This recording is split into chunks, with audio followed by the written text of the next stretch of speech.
I'd like to call to order the council meeting for Tuesday, April 3rd, 2018. If we could all please stand for a moment of silence and the Pledge of Allegiance.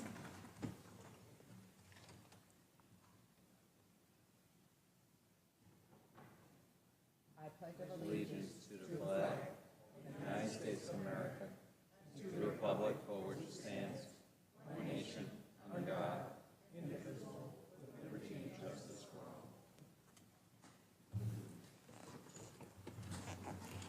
Madam Secretary, may I please have roll call?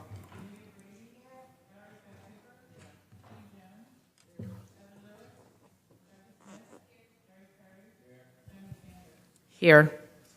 Would a member of council like to make a motion to approve the workshop minute meetings from March 22nd of 2018?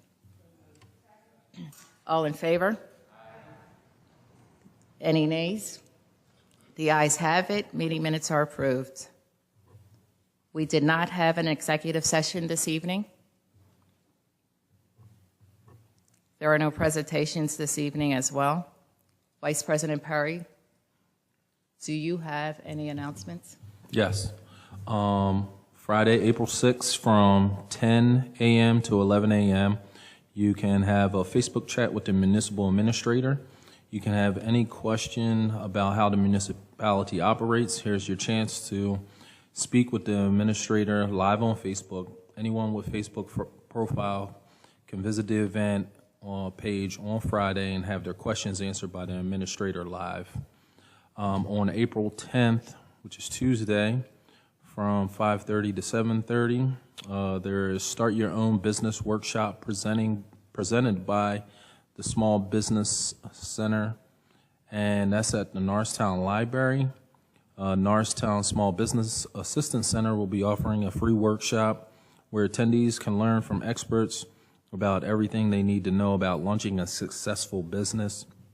You can register, and to register, you'll call 610-277-1085. We have Keep Norristown Beautiful Team Up Cleanup event on April 14th, which is a Saturday, from 8 a.m. to 12 p.m. Keep Norristown Beautiful will be hosting its first annual spring cleanup on Saturday, April 14th from 8 a.m. to 12 p.m. We invite all residents, community organizations, clubs, churches, schools, and businesses to join us to be part of a more beautiful Norristown and send the message that we take pride in our community. Volunteers will be meeting outside Norristown Municipal Hall at 8 a.m. to get their supplies and free coffee and beverages to start the morning off right. You can email at knb@norristown.org for register for the cleanup and keep Norristown Beautiful on Facebook. Norristown Job Fair, which will be Wednesday, April 25th from 10 a.m. to 2 p.m. at Norristown Municipal Hall. The municipality will be hosting a job fair at Municipal Hall on Wednesday, April 25th, starting at 10 a.m. for anyone looking for a job or career. Professionals will be on site to help you with interview techniques and guidance in making the most out of your resume. Be sure to dress to impress and bring plenty of resumes. Norristown turns 2016. This past Saturday, March 31st, I'm sorry, it's 206. This past Saturday, March 31st, Norristown turned 206. We are wishing our whole community a happy birthday. Any other announcements? In addition to Norristown turning 206 years old, we do have some cake for celebration for anyone that wants cake this evening. Any other announcements? Madam Secretary, do we have any public comments this evening? Thank you. Madam Secretary, do we have any communications this evening? Thank you. Next order of business we have is the Municipal Council in regards to Resolution 18-123, the support for a legislative and congregational redistricting citizen commission. Mr. Jones? Thank you, Madam President. As you know, this is a resolution for number 18-123, in which council will consider declaring council support for the legislative effort that's currently underway to amend the Pennsylvania Constitution to assign the task of both legislative and congressional redistricting in Pennsylvania to an independent and nonpartisan Citizens Commission.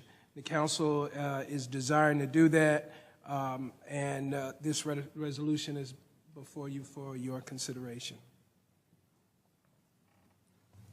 Thank you, Mr. Jones. Council, any questions, discussions, or concerns? I got a question. Vice President Perry? Can you give us a little background on what the redistricting does, Crandall? Absolutely. And why they're doing it? Absolutely. The reason this is being done is that both legislative and congressional redistricting has at times resulted in gerrymandered districts that favor one political party over others. And the Supreme Court has recently upheld the newly drawn congressional map for Pennsylvania that was formed by that court in response to the court ruling that the current congressional district map was an illegally partisan gerrymandered district redistricting that violated the current Constitution. And there's a current effort underway, as you know, for an independent and nonpartisan commission as a new means of redistricting in Pennsylvania. It's believed that a truly independent citizens redistricting commission that would be devoid of any political motivations or partisanship would ensure a more fair, transparent, and accurate legislative and congressional redistricting process that respects political subdivisions. It also would prohibit districts from being drawn up to favor or discriminate a political party or candidate, and it would require the use of impartial and sound methodology when setting district boundaries. Definitely would require public input and fully comply with the constitutional mandates for doing so. Councilman Jones? I would just like to say I'm supportive of this resolution. As you know, many of our senatorial and congressional seats throughout the state are pretty imbalanced. So these efforts will, as Mr. Jones presented, give local elections a more fair chance to elect representatives who may have the best interests for particular areas. Councilwoman Brady?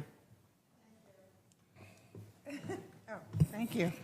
How many other municipalities throughout the state have signed on with this resolution? I don't know that answer right now. I don't have it in front of me. I can't say it in the state, and I don't want to interrupt Mr. Jones. As you know, our firm represents several municipalities. I can tell you White Marsh Township has passed it, Lansdale Borough has passed it, Jenkintown Borough has passed it, and Collegeville Borough has passed it at meetings that I've attended. So it's my understanding that the inception of this came out from the state legislature to be placed on their agenda, and I guess with the support of the different municipalities throughout the state, then it would go for a vote. How does that exactly work? I believe this was more an effort from Fair Districts PA. Oh, okay. To so what they, as Mr. Jones so elegantly said, they're looking for representation of Democrats, Republicans, and Independents for an independent districting commission that several states have, including Iowa, California, places like that, because, as Mr. Jones said, gerrymandering is not a Democrat or Republican issue. The maps were thrown out in Pennsylvania, drawn by a Republican legislature. In Maryland, there's a similar lawsuit that a Democratic legislature has done. It's a matter of having, contiguous districts that make sense and try to keep counties and municipalities kind of together. Thank you. Any other questions? And thank you, Mr. Solicitor and Mr. Jones. Would a member of council like to make a motion to support the Legislative and Congressional Redistricting Citizen Commission to support the efforts to amend the Pennsylvania Constitution to assign the task of both legislative and congressional redistricting to an independent and nonpartisan Citizens Commission. Madam Secretary, may I please have roll call?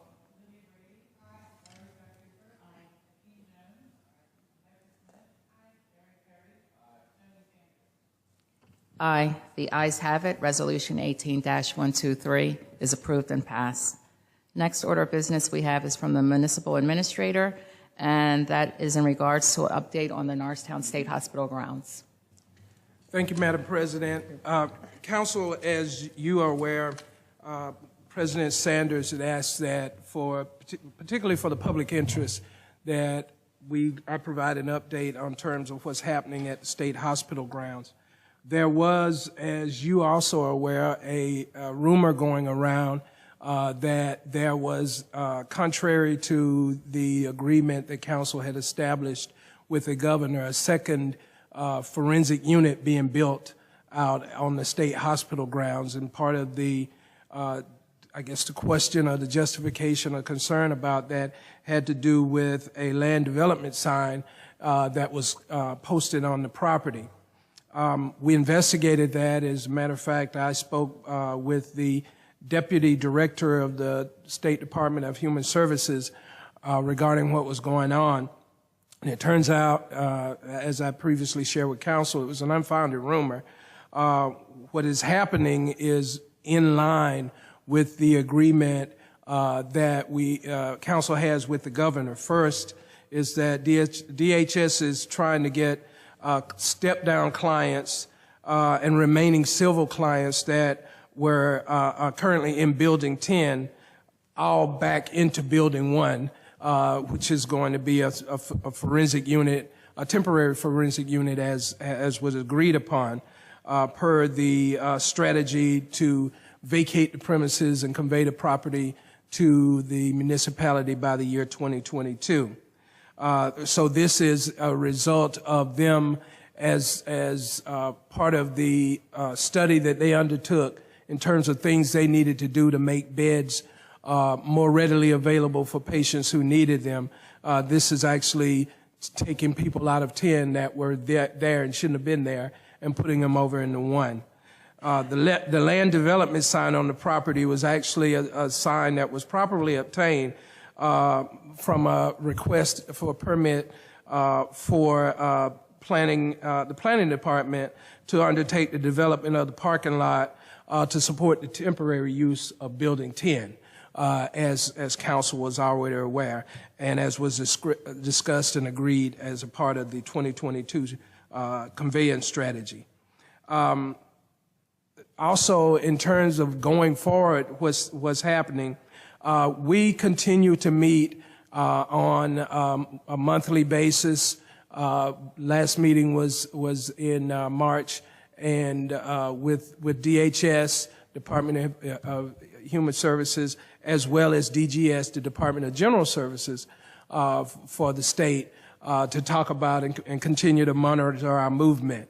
There are issues that we continue to work on as we agreed in the agreement, one of which is that both our fire and police departments, the sheriff's office, and other agencies that would provide public safety support to the state hospital grounds should an incident occur, coordinate and with them, meet with them, and actually do strategic walkthroughs of all the properties that are occupied out there so that the public safety personnel, both in the municipality and the county, could be properly prepared should they have to respond to an incident.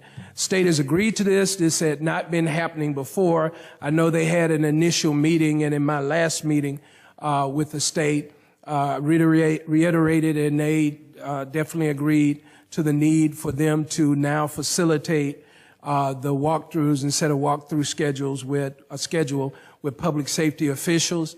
There's a separate meeting and grouping of meetings per our agreement that will go on between the state and those public safety officials involved.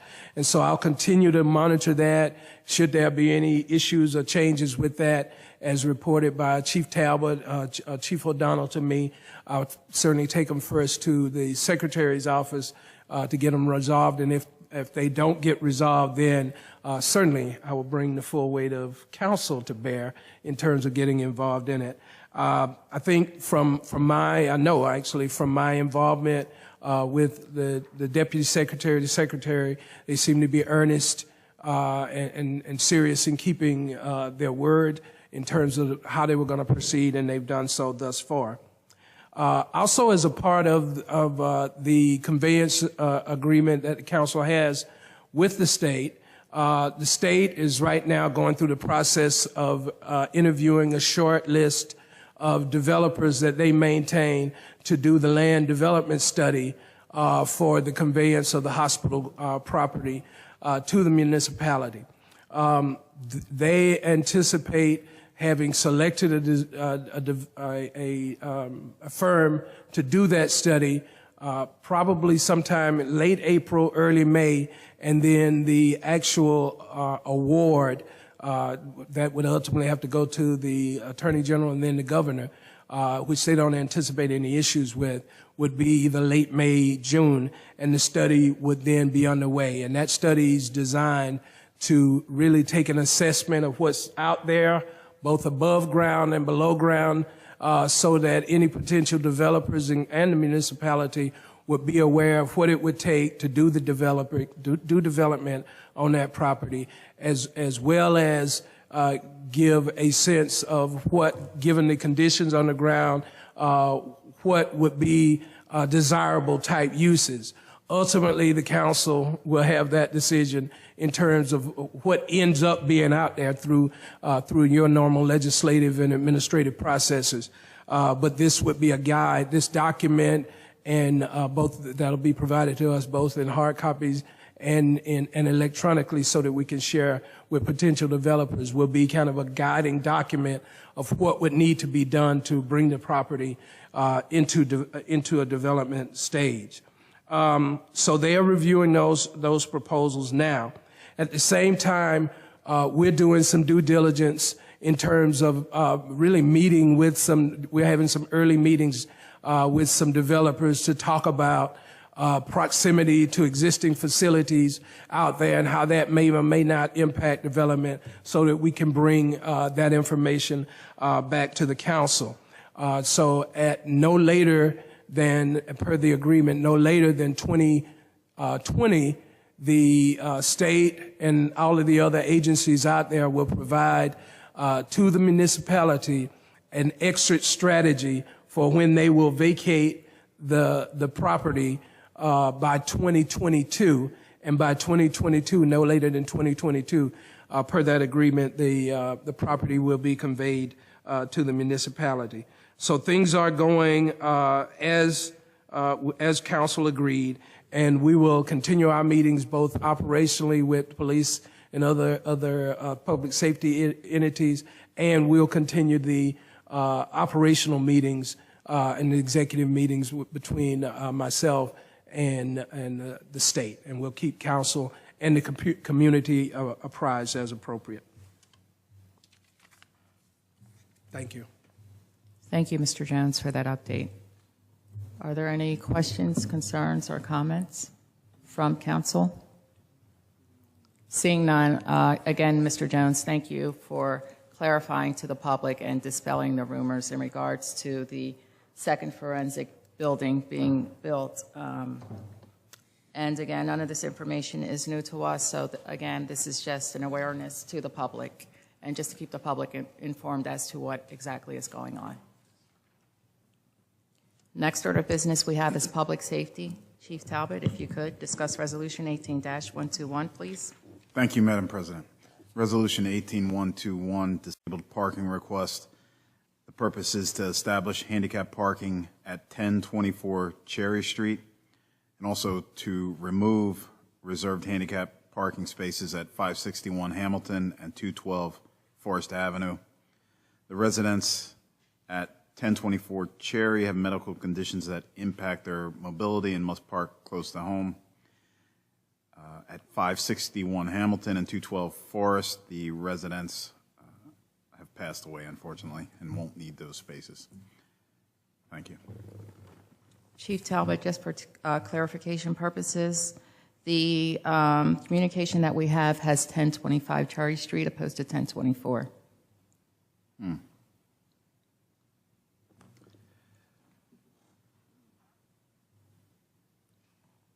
I'm not sure, Madam President. I have 1024 on my sheet. I believe the correct address is 1024. Okay. All right. Thank you. I apologize.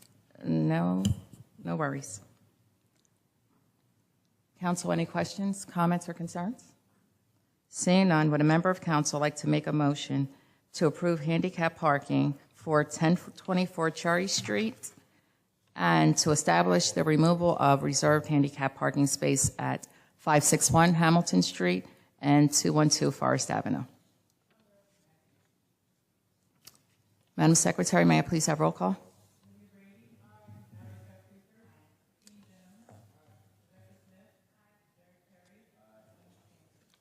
Aye. The ayes have it. Resolution 18-121 is approved and passed. Would a member of council like to make a motion to adjourn the meeting? All in favor? The ayes have it. Meeting is adjourned.